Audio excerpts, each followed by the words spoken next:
The Brave Journey of Little Red.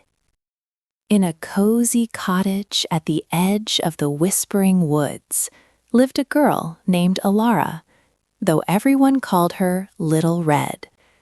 Her favorite red cloak was soft like a rose petal and bright like a summer strawberry.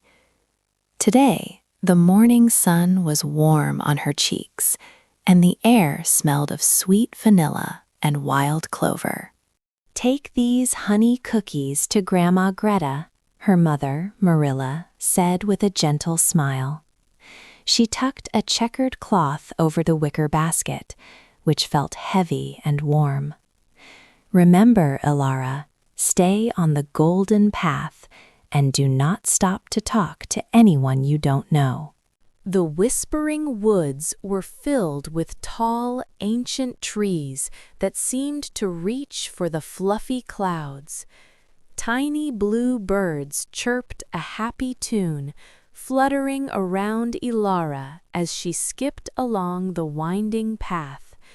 Glowing flowers turned their heads to watch her pass, smelling like fresh morning dew and magic.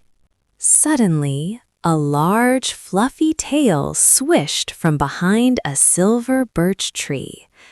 Out stepped Barnaby the wolf, wearing a fancy purple bow tie and a very sneaky grin. "Good morning, little one," he purred, his voice as smooth as warm honey and just as sweet.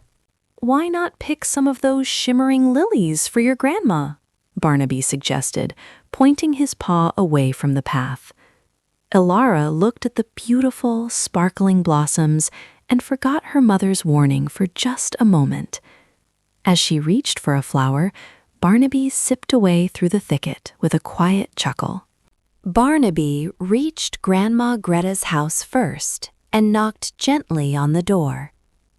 Grandma Greta, who was very clever, saw his long, furry ears through the window and hid safely inside her big oak wardrobe.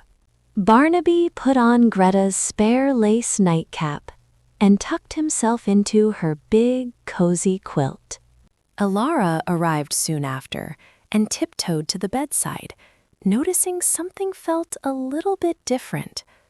"Oh, Grandma, what big ears you have," she whispered, her big eyes wide with surprise. "The better to hear your lovely stories, my dear," Barnaby replied, trying to hide his long snout under the blanket. "What big teeth you have," Elara gasped, as Barnaby jumped up with a playful boo.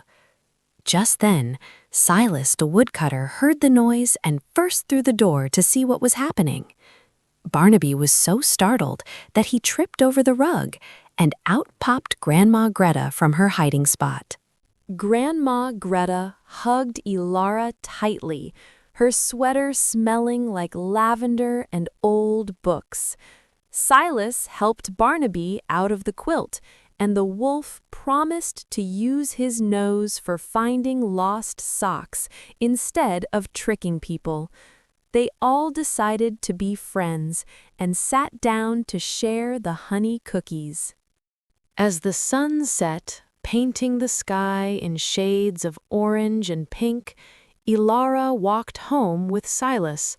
She realized that the path was there to keep her safe, and that her mother's advice was the best map of all. Elara smiled, knowing she was brave, wise, and very loved.